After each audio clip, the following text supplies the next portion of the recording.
JSW ઇન્ફ્રાથી કરેશ ગઈકાલે તેના result આવ્યા આજે બ્રોકરેજ રિપોર્ટ આવ્યા છે નોમુરા તરફથી આપણને રિડ્યુસ રેટિંગ જોવા મળ્યા છે લક્ષ્યાંક તેમને ઘટાડીને ₹230 પ્રતિ શેર કર્યા છે તેમનું માનવું છે કે ધીમા થ્રુપુટ ગ્રોથ અને ઊંચા નેટ ફાઇનાન્સ ખર્ચની ઇમ્પેક્ટ જે છે રિઝલ્ટ પર જોવા મળે છે જે ખાસ કરીને નફા અને એબિટા પર એક ઘટાડો જોવા મળ્યો છે એટલું જ નહીં Q3માં વોલ્યુમ ગ્રોથમાં પણ એક નરમાશ જોવા મળી છે અને કંપનીના પોર્ટ અને લોજિસ્ટિક્સની પાઇપલાઇનમાં એક વિસ્તરણ છે જેનો ગ્રોથને એક સપોર્ટ પણ મળતો જોવા મળ્યો છે પરંતુ ઓવરઓલ કંપનીના રિટર્ન્સ પર ક્યાંક ને ક્યાંક એક અસર પણ નેગેટિવિટી તરફ જોવા મળી રહી છે પરંતુ FY25-27 દરમિયાન નફો વધુ ઘટવાના અનુમાન પણ તેઓ આપી રહ્યા છે એટલે ખાસ કરીને એક નેગેટિવ રિપોર્ટ્સ અહીંયા આપણે કહી શકાય ત્યારબાદ ગઈકાલે KPI ટેકના રિઝલ્ટ આવ્યા હતા અને ખૂબ શાનદાર પરફોર્મન્સ આપણને જોવા મળ્યું હતું અને ત્યારબાદ એક રિપોર્ટ આવ્યો છે બર્નસ્ટાઇનનો અહીંયા તેમને આઉટ પરફોર્મ રેટિંગ આપ્યા છે લક્ષ્યાંક ₹1580 પ્રતિ શેર કર્યા છે તેમનું માનવું છે કે યુરોપમાં ઓટો ક્ષેત્રમાં નરમાશ હોવા છતાં પણ કંપનીના Q3ના પરિણામ ખૂબ જ મજબૂત આવ્યા તે ગ્રોથ અને માર્જિનમાં પણ ઉછાળો જોવા મળ્યો છે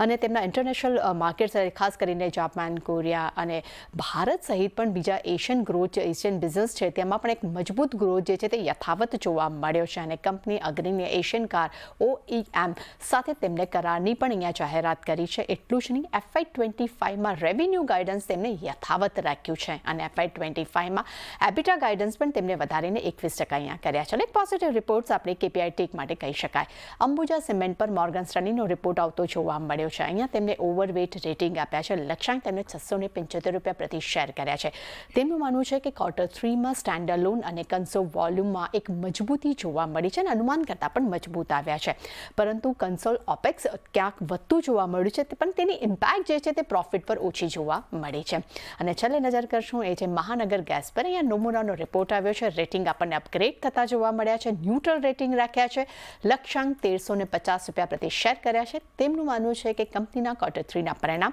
અનુમાન સાથે ઇનલાઇન રહ્યા છે વોલ્યુમ ગ્રોથ 12% પર મજબૂત જોવા મળ્યું છે વાર્ષિક ધોરણે અને FY26માં વોલ્યુમ ગ્રોથ ગાઈડન્સ પણ તેમને 10% મજબૂત રહેવાની પણ તેઓ અપેક્ષા રાખી રહ્યા છે એટલે મહાનગર ગેસ માટે પણ એક પોઝિટિવ રિપોર્ટ્સ અહીંયા કાઉન્ટ કરી શકાય.